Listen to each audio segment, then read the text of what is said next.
আসসালামু আলাইকুম রহমতুল্লাহ। আমার নাম আব্দুস সামাদ। আমার বিষয়বস্তু ছিল ইফ স্টেটমেন্ট সম্পর্কিত। প্রথমত দেখব আমরা ইফ স্টেটমেন্ট কোন ক্ষেত্রে ব্যবহার করি।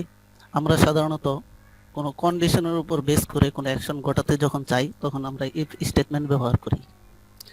এক্ষেত্রে যদি আমাদের কন্ডিশন বা শর্ত সত্য হলে আমরা ইফ ব্লকের কোড এক্সিকিউট হয়, আর যদি কন্ডিশন ফলস বা মিথ্যা হয় সেক্ষেত্রে ইলস ব্লকের কোড এক্সিকিউট হয়।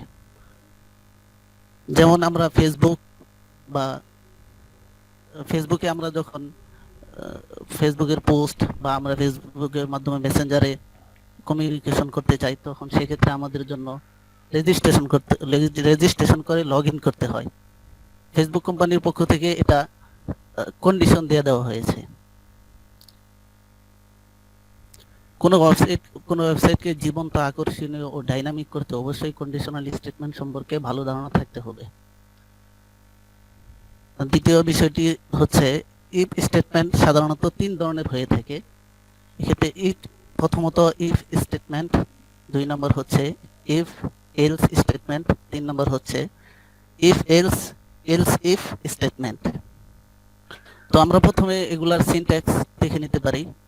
ইফ স্টেটমেন্টের সিনট্যাক্স এখানে প্রথম উদাহরণটা হচ্ছে ইফ স্টেটমেন্টের, দ্বিতীয় সিনট্যাক্সটি হচ্ছে ইফ এলস স্টেটমেন্টের, তৃতীয়টি হচ্ছে ইফ এলস ইফ স্টেটমেন্টের। এক্ষেত্রে লক্ষণীয় বিষয় হলো যে আমরা কন্ডিশন হিসেবে কি কি জিনিস ব্যবহার করতে পারি, ইফ এর ভিতরে আমরা কি কি জিনিস রেখে কন্ডিশন লিখতে পারি। তো এক্ষেত্রে আমরা কম্পারিজন অপারেটর ব্যবহার করে ইফ স্টেটমেন্ট লিখতে পারি, অথবা কোনো ভেরিয়েবল ডিক্লেয়ার করে আমরা ইফ স্টেটমেন্টের কাজ করতে পারি, অথবা কোনো নাম্বার যোগ করেও আমরা ইফ স্টেটমেন্টের কাজ করতে পারি। ইফ এর মধ্যে কি রাখা হবে এই ব্যাপারে মূল প্রিন্সিপালটি হলো ইফ মূলত তার মধ্যে রাখা কোডকে বুলিয়ানে কনভার্ট করে। এরপর যদি রিটার্ন ভ্যালু ট্রু হয় তাহলে ইফ ব্লকের কোড এক্সিকিউট হয়, আর যদি ফলস হয় তাহলে সেক্ষেত্রে এলস ব্লকের কোড এক্সিকিউট হয়। তো এখন আমরা কিভাবে বুঝতে পারবো যে ইফ ব্লকের ইফ এর মধ্যকার জিনিসগুলো ট্রু কনভার্ট করার পরে, বুলিয়ানে কনভার্ট করার পর সেটা ট্রু রিটার্ন করছে নাকি ফলস রিটার্ন করছে। এই ব্যাপারে আমরা কয়েকটা জিনিস যদি লক্ষ্য রাখি তাহলেই ধরতে পারবো যে ফলস কখন রিটার্ন করে। তো ইফ ব্লকের ইফ এর মধ্যে যদি আমরা জিরো রাখি, অথবা -0 অন, অথবা কোটেশন রাখি, অথবা নাল রেখে দেই, অথবা আনডিফাইন্ড বা নেন, এই জিনিসগুলো যদি আমরা ইফ এর মধ্যে রাখি তাহলে সেই ক্ষেত্রে বুলিয়ানে কনভার্ট করার পর ফলস রিটার্ন করে। এছাড়া অন্য যে কোনো জিনিস আমরা ইফ এর মধ্যে রেখে ব্যবহার করতে পারি, সেই ক্ষেত্রে আমাদের কন্ডিশন ট্রু দেখাবে। এরপর আমরা একই ইফ এর মধ্যে আমরা এক বা একাধিক কন্ডিশন ব্যবহার করতে পারি। এই ক্ষেত্রে আমরা এন্ড অপারেটর ব্যবহার করতে পারি, অথবা অর অপারেটর ব্যবহার করে আমরা একাধিক কন্ডিশন একই ইফ এর মধ্যে ব্যবহার করতে পারি।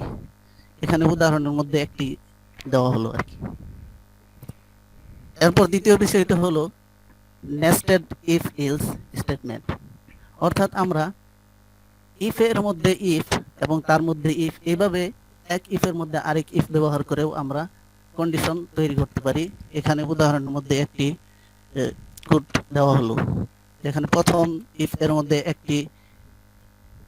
আরো একটি ইফ কন্ডিশন যুক্ত করা হয়েছে। এরকম ভাবে ইলস এর মধ্যেও একটি ইফ কন্ডিশন যুক্ত করা হয়েছে। এখন আমরা ইফ এলস এর কাজটি আমরা টার্নারি অপারেটর ব্যবহার করেও করতে পারি।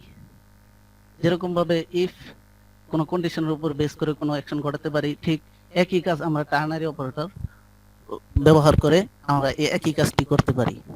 এক্ষেত্রে সিনট্যাক্সটি আমি উদাহরণ দিয়ে রেখেছি। এর মধ্যে 3টা অংশ থাকে। প্রথম অংশের মধ্যে আমরা প্রথমত কন্ডিশনটা চেক করি, এরপরে কোটেশনের মধ্যে যে ভ্যালুটা দেওয়া হয়েছে এটা হলো ইফ ব্লকের অংশ হিসাবে কাজ করে। এরপরে তৃতীয় অংশটি হচ্ছে ইলসের কাজ করে। এছাড়া আমরা সুইচ কেস ব্যবহার করেও ইফ এলস এর কাজটি করতে পারি। একই কাজ আমরা সুইচ কেস ব্যবহার করেও করতে পারি। তো এই ক্ষেত্রে সুইচ কেসের মধ্যে আমরা যে জিনিসটাকে আমরা চেক করতে চাই সেটাকে আমরা সুইচের মধ্যে রাখতে হবে, এবং যেই জিনিসের মাধ্যমে চেক করব সেটাকে আমরা কেসের মধ্যে রাখবো, এবং এরপর একটি ব্রেক দিব। এরকম ভাবে অন্য আরো একটা জিনিসের সাথে সেই সুইচের মধ্যে থাকা কোডটাকে আরো একটা জিনিসের সাথে আমরা চেক করতে পারি। এরকম ভাবে আমরা একাধিক জিনিসকে চেক করতে পারি। এবং সর্বশেষ এখানে আরেকটি ডিফল্ট ভ্যালু থাকে, যে যদি আগের কোনো কেসের কোনো একটি না হয় তাহলে সেক্ষেত্রে আমরা ডিফল্ট ব্লকের কোডটি এক্সিকিউট করব। জি আলহামদুলিল্লাহ, আমার এ পর্যন্তই ছিল। আমার জাওয়াদ ভাইয়ের মতো প্রথম প্রেজেন্টেশন এই ময়দানে। আমার ভুল ত্রুটি হয়ে গেলে সবাই ক্ষমা সুন্দর দৃষ্টিতে দেখবেন। আসসালামু আলাইকুম। ওয়ালাইকুম আসসালাম রহমতুল্লাহ। আপনারও প্রথম প্রেজেন্টেশন, তো প্রথম প্রেজেন্টেশন হিসেবে খুবই ভালো হয়েছে।